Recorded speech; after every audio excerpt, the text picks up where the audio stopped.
किसकी वजह से हुआ बंटवारा? उस समय जितने लोग थे सब जिम्मेदार थे, कोई एक आदमी नहीं? नहीं। लोग कहते हैं नेहरू जी की वजह से हुआ, कुछ कहते हैं गांधी की वजह से हुआ, कुछ कहते हैं जिन्ना की वजह से हुआ, एक पटेल ही थे कुछ लोग कहते हैं। इन सब को हटा के अगर अंबेडकर साहब रहते तो सब संभाल जाते। सबसे बड़ी मिसिंग होती है, लोग अंबेडकर साहब को आज़ादी के टाइम अंडर एस्टिमेट कर देते हैं। जिसने संविधान लिखा है, जिस संविधान की आप शपथ लेते हैं, उस संविधान के निर्माता को आप पूछते तक नहीं है। संविधान जब देश बनता है तो हम ये पढ़ते हैं, आप तो पैरवी करते हैं सरदार पटेल को होना चाहिए, आप एक आदमी पैरवी करता है जवाहरलाल नेहरू को होना चाहिए। हम ये पूछते हैं क्या इन दोनों से योग्य अंबेडकर साहब नहीं थे?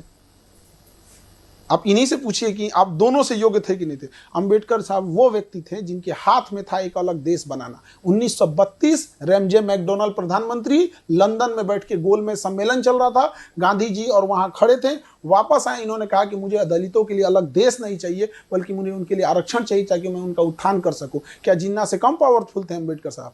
नहीं, उनकी देशभक्ति पे सवाल उठा देते हैं सब। अगर वो चाहते तो वो जैसे जिन्ना ने बनाया तो बना सकते थे। सबसे योग्य कोई व्यक्ति था उस समय तो अंबेडकर साहब, जिसकी कोई चर्चा नहीं। उन्हीं को प्रधानमंत्री बनना बिल्कुल चाहिए होना चाहिए, तो सब लोग एक्सेप्ट कर लेते, इवन जिन्ना भी एक्सेप्ट कर लेता, इधर इंडिया भी एक्सेप्ट कर लेता, लेकिन अपना पर्सनल ईगो में वो एक इंसान छोटी जाति से आता, वहां भी दिखा दिया लोग।